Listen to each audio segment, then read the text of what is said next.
नमस्कार विद्यार्थी मित्रांनो, आज आपण इयत्ता 9वीच्या इंग्रजी विषयातील कंपॅरिझन या पोएमचे ॲप्रिसिएशन बघणार आहोत। विद्यार्थी मित्रांनो, व्हिडिओ बघण्या अगोदर जर आपण आपल्या चॅनलला सबस्क्राईब केलं नसेल तर प्लीज सबस्क्राईब करून घ्या।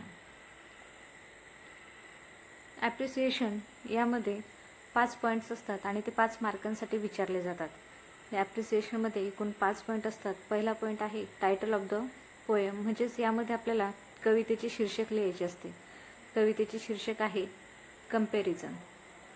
त्यानंतर दुसरा पॉईंट आहे पोएट ऑफ द पोएम, यामध्ये कवितेचे जे कवी आहेत त्यांचे नाव लिहायचे असते।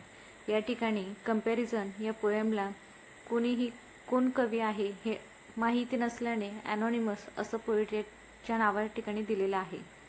तिसरा पॉईंट आहे राईम स्कीम, यामध्ये कडव्यामधील येणारे रायमिंग वर्ड्स हे कुठल्या क्रमाने आले आहे त्यानुसार राईम स्कीम लिहायची असते। या पोएमची राईम स्कीम आहे ABCB। चौथा पॉईंट आहे फिगर ऑफ स्पीच, म्हणजेच या कवितेमध्ये कुठले भाषेचे अलंकार आलेले आहेत ते लिहायचे आहेत। या पोएममध्ये 2 फिगर ऑफ स्पीच वापरण्यात आलेले आहेत। एक आहे अलिट्रेशन आणि दुसरी आहे रिपिटेशन। त्यानंतर पाचवा आणि महत्त्वाचा पॉईंट आहे थीम किंवा सेंट्रल आयडिया। यामध्ये कवितेचा मुख्य आशय याविषयी आपल्याला थोडक्यात मत मांडायचे असते। या कवितेची थीम आहे the theme of the poem is depend upon the comparison of different things present in the world, म्हणजेच या कवितेमध्ये जगातील विविध गोष्टींमधील विविध वस्तूंमधील तुलना दाखवलेली आहे।